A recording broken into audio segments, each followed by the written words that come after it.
So I was having a conversation with a friend of mine that was actually trying my products for the first time, mainly because he doesn't detail cars that often anymore, hardly at all. And he brought up the same complaint that I've gotten over and over and over about my products. And it really rocks me to the core because it has everything to do with the whole philosophy behind why I started a car care brand, but it even goes beyond that. It goes way back to the day of why I even started a YouTube channel. And the whole reason why I started a YouTube channel is because I was incredibly frustrated. I was incredibly frustrated with what was in the bottle didn't always match what the label said. And this was even confirmed more when I got my first sales job at one of the blending houses that are local to me, when they would literally talk about how it didn't matter what the label said. Just make something up, just put whatever on it, just change the SDS, whatever. It doesn't really matter. And so that's hence why I was so jaded, but also ultimately was motivation to start my own brand. But this led to the number one complaint that I get with my product line kind of across the board, whether that's a YouTube comment, an Amazon review, someone messaging me, a competitor trying to take a jab, a DM I got, or ultimately what happened over the weekend was a friend of mine actually said the same thing. And it happens, it's quite honestly the number one complaint that I get, but it goes to my whole thesis, my whole kind of core value for my product brand. And the number one complaint I get is that my products are too easy to use. I feel like this is basically how the complaint comes. The problem with your coating, your spray, or whatever, it's too easy to apply. I feel like I'm doing something wrong. It can't be this easy. I feel like with my friend over the weekend, he's like, it seems like, he's using toughest shell, and he's like, it seems like, I'm just spraying water on the car. And that's it. It's like not streaking. It's not doing anything, right? And one of the biggest uphill battles that I've had to do with my own product brand is explain why this is, because we've gotten to a place with a lot of products that we don't trust products that are easy to use, because we automatically think that the products that are difficult to use are better. I don't know how that happened, but maybe it's because the more steps and we think the more effort that we put into something, the better the result. And maybe that stems all the way back to like paste waxes, where you really had to put like, a bunch of effort into it. I remember back before I even started a detailing business, I had a neighbor that his car always looked just top notch. And I talked to him one time and I said, how do you keep your truck looking so good all the time? And he said, he washes it every other week. And then he said about every 6 months, I put a good wax on it, a real good, deep wax. And what he was insinuating is that he put a lot of effort into waxing his car, and that really helped. So I think we have this long-standing idea, and kind of it's deep-rooted in the industry, that the more effort and energy we have to put into something, the better the result is. However, that's just not necessarily true. And so I think, and then you compound on that, like this pro only idea when coatings first started coming out, like, oh, this is designed for, professionals, and we have territories, and, only a professional can install this because we have, superpower knowledge that, the general consumer don't. Right. And I think that there is a lot of money to be made in the overcomplicating and the overselling of difficulty. I think that's really what it comes down to. And as the environment becomes more and more competitive, there's, a lot of detailing brands, a lot of different products that are relatively the same or similar, sometimes coming from the same place, sometimes not. But when that starts to happen, brands look for ways to make their products stand out, to be different, right? Which you can't fault that of anyone. But in doing that, they tend to make things more difficult, right? And I think I saw this as well in a similar vein when ceramic sprays started first coming out and they smelt really bad, or even ceramic coatings and they had a really, really bad solvent smell. People automatically assume, because I talk about the scent in a lot of my videos, especially the cheap versus expensive and the torture test, I talk a lot about scent, and people a lot of the time associated a strong smell with a product that works really well, right? There's no correlation to that.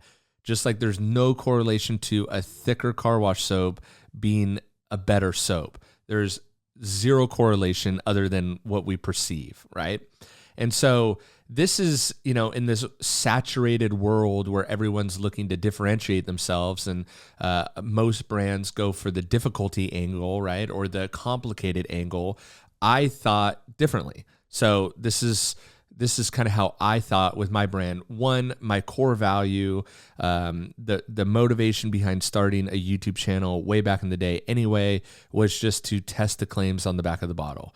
That's all I wanted to do. That's still what I currently do. It's just, hey, let me test the claims. Let me see if what this brand is saying on the back of the bottle is what the product actually does. And then that way we can make more informed decisions, right? That's a big one for me. That's my genesis. That's where everything started from, right? And then as it has morphed into my own product brand, instead of making things more difficult, adding more steps, telling people, a very specific way of how things need to work, I thought simpler is better. I mean, I have found this time and time and time again that the more simple we can make things, the better things are. This is when I was mobile detailing, I whittled my, how many chemicals I used down to as little amount of chemicals as possible, because it just was simpler. It was just easier. It was just made things more efficient.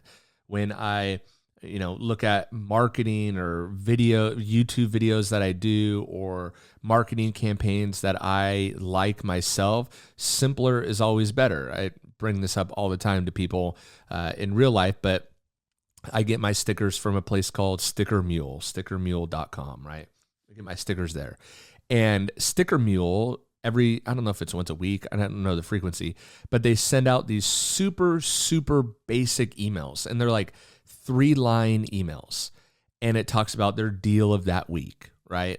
$19 for 50 stickers or whatever it is, right? And they're very, very simple, easy to digest marketing emails. And I started to really pay attention to this because every other email that I get is like, has a super flashy infographic, tons of buttons, very long, and usually annoying to read through, right? But they look really nice. And I contrasted that to these Sticker Mule emails that I get, that I find myself not wanting to unsubscribe to because they're so easy to digest. They're simple. It's just plain text with a simple link sent from the founder. It's very simple, right? And so, again, when I look at my own product brand and what I'm trying to build and everything, I just thought simple is better. Toughest shell, it doesn't smell. It's a water-based product. You just spray and wipe. It applies like a detail spray. But what people are starting to realize is that the results that they get from it are much better. So the number one complaint is that they're too easy to use, and they feel like they need to put more effort into it, right? But here's what I thought is like, customers shouldn't have to be chemists. They shouldn't have to be pros. You're chasing a result, not the process, right? So you want to be able to enjoy the process. I mean, shoot, even that goes back to my days helping that brand Projet. Their tagline is enjoy the process, which is a tagline I made up for them. You could actually go look at, I think that's still their tagline, to enjoy the process, because this philosophy, this way of detailing cars, this way of doing things that it's finally, I have this outlet with my own brand to do it, but it's what my core beliefs are. Simpler is better. Customers shouldn't have to jump through 18,000 steps to use the product. Product label should be honest. Processes should always be safe. Formulas should always be the safest possible, right? Easy to use builds confidence in your ability to detail the car on your own, to get the result that you want on your own, right? So this is my mission, and this is why I'm obviously so excited to have finally the outlet to be able to showcase this of things, how things can be done. And even though this is by far the number one complaint that I get, I mean, literally by far, is that people just don't think they're going to get the result that they're after because it's too easy to get that result, right? And this, I mean, the most recent example of this is with the Picture Perfect polish. Like, people think that you need a heavy cut compound and a polish to get perfect paint correction, but the truth is you don't. People think that you can't have 3D1 is my all-time favorite polish compound, whatever you want to call it, right? But there's a couple things that I didn't like about it. One, it really dries out my hands when I use it and just makes my hands feel weird, and it smells really bad to me, right? Those were two things that I wanted to change. And what I found out is you could actually easily change those things, and the brands are actually actively not doing those things on purpose to save money. A solvent that doesn't smell is significantly more expensive than a solvent that smells. Significantly more expensive. However, for me, because my truth and my mission and all that is to be different, I wanted a compound and a polish that, one, didn't dry out your hands, didn't smell, didn't dust, didn't make it so you needed two different products. I just wanted one, right? And so I went on a mission to do that, and come to find out, you actually can do that. It just takes an incredible amount of work and incredibly talented team of people around you to do it, right? But the same was true with Tough as Shell. Like, people expect a ceramic spray to streak a little bit, and there's a ton of brands that their products do streak, and then they have a damp towel or a wet towel or whatever, and it's like, hey, there's ways to do it without it streaking, right? Same thing with the Super Soaper Complete Cabin Cleaner. Can we clean an interior that repels dust, doesn't leave a high shine, but also doesn't dry out a panel, right? And so every product that I bring to the market is just another example of what kind of I believe can be done, and my way of doing it differently, but doing it more simple or simpler. I don't know if simpler is a word, right?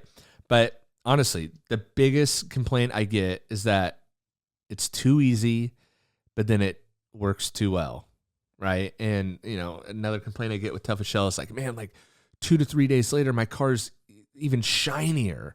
Like, how is that possible? I felt like it took no effort to apply this to my car, and my car looks better and better and better, So anyway, I think if the biggest complaint I get is that my stuff works too well and is too easy, I think we're doing all right. And so I'm inviting other people that are looking for products like that are also safe. I mean, another thing that I see floating around, is that people are finding ingredients in some of these chemicals that are forever chemicals or whatever, or aren't, totally safe and should be cautious of using them. And that's true. And Pure Magic Cleaner, it's an acid-based cleaner. Like, acids can be very dangerous, right? But it's actually a much safer acid than hydrofluoric acid, right? Which is why I went that route. And so it's not always possible, and I definitely don't, don't blame other companies for the chemistry that they currently have, because sometimes you're limited to the knowledge of the chemist that is making it, right? Or the blending facility that you're getting it. And so I think there's no fault to that, and I think it's helpful to have other people kind of chiming in and telling you what chemicals may be dangerous and getting kind of groupthink around that. But again, for me, my goal is to always make products that, one, actually work, right? Don't lie to you, make detailing fun again. And for whatever reason, people have a hard time wrapping their brain around that. Detailing can be fun, products can be easy to use, and they don't have to be super, super labor intensive, because not everyone has a ton of time to clean their car, but they want a result, And same thing with, I think the Gloss Boss is, the most unique ceramic coating on the market, because when we were building it out, one thing I wanted was very long work times, because after you do a paint correction, honestly, the last thing you want to do is lay down the coating, but it's the most important part, right? But I thought, how can we shortcut this? How can we make it faster? And so the Gloss Boss is, I think, the most unique ceramic coating on the market, because you can apply it to literally half a car before you have to level it. And then when you go back to level, it's almost has that invisible technology. It's very hard to see where it even was, because so much of it is bonding to the surface correctly, right? Especially when you use it after the picture perfect polish. And so again, try to be honest, try to be fair, try to be unique. And I try to rally around and find people that are interested in that, and people that want an easier product. They don't want a ton of steps. Feel like the market is super saturated with products like that. And so, yeah, I thought it would be fun to just share the number one complaint, because it really is the number one complaint that I get for my product line. And so I put out these podcasts, these videos, to try to help explain why that is. So hopefully you found that useful. If so, leave a comment below and let me know. And as always, thank you for your support. It means a ton, helps with product development, helps me to launch new products that are easy. A couple new products that I'm looking at developing for 2026 is the foam on rinse off paint protection. We're not quite there yet. Looks like I will have another sample of that here soon. I have some pretty stringent requirements for that. I really want to get down to the 1 ounce in a foam cannon. I think that would make it like incredibly economical cost wise. And so I just need no streaking. Last one, I totally messed up my car. Anyway, so that one. And then I'm also looking at a tire cleaner. I have a very good rim cleaner, multi-purpose cleaner, really water spots, bug guts, all that in Pure Magic Cleaner. But I'm looking for I'm looking at a tire cleaner. I have a couple unique features that I want done with that that I'm not quite ready to share, but I will share in future videos. So those are kind of the two products that I'm looking at least for the first quarter of 2026 to possibly launch, with probably the foam on rinse off paint protectant being the number one. So hopefully have another video on that soon. But yeah, make sure you subscribe and follow along so that you could catch up on those videos. And of course, jimbosdetailing.com for everything else. Appreciate your guys' support. Catch you on the next one. See ya.